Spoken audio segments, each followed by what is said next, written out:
My name is Colton Simonton. I am a senior at Okoboji High School, and I am part of the No Boundaries project of History Lives, partnered with the Dickinson County Museum and Historical Society.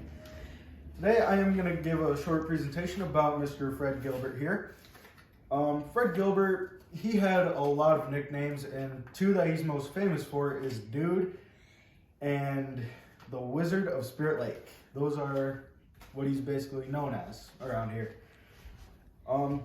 Mr. Gilbert here, he started out as just a little kid, as any of us would have, and didn't really know his way around guns much, but he did shoot. And then one day, this famous trap shooter from his time, he noticed how Fred Gilbert shot, and he thought he would be a great sharpshooter one day. So that's how Mr. Gilbert basically started out. When Mr. Gilbert here grew up and he became really good at sharpshooting, whenever he would miss a clay at one of his tournaments, he would go back and he would shoot like 100 straight after missing just one clay. So he would go back and fix what he did wrong during the tournament, just as a little practice. Mr. Gilbert, he was part of the Indian Sharpshooter Club here in Spirit Lake, and that's actually how the Spirit Lake High School got their Indian name, from the Indian Sharpshooters that Fred Gilbert was part of.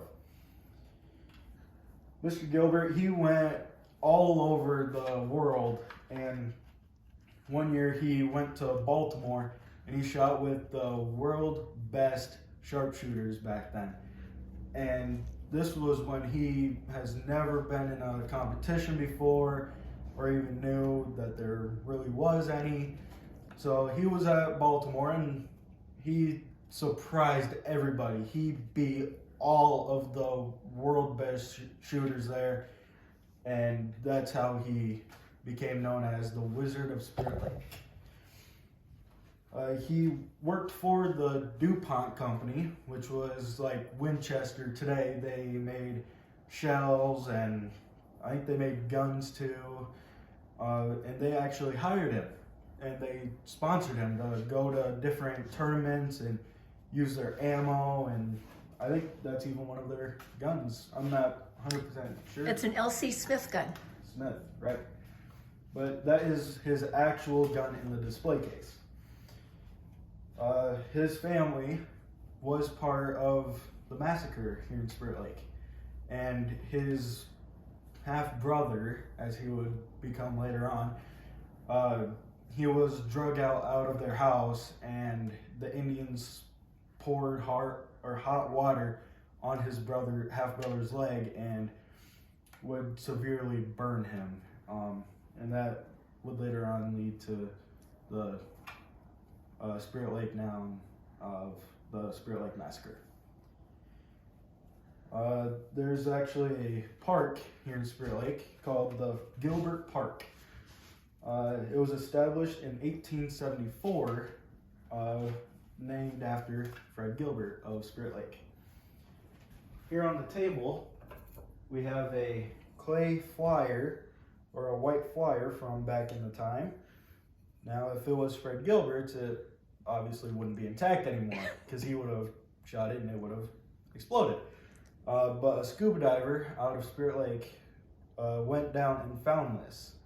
And like I said, even though it's not one that he actually shot at, it is from the time period that he was around and was actively shooting.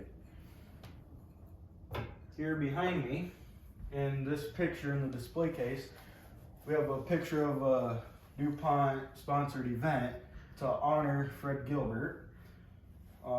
Right here we have a picture of Mr. Gilbert standing beside his trophy case with many of his trophies and medals, and just a lot more artifacts. Like here's a picture of a lot of people holding guns, and I'm guessing that's after a event or just before an event. So Fred Gilbert was normal guy as any of us, but he really took the world by storm by trap shooting.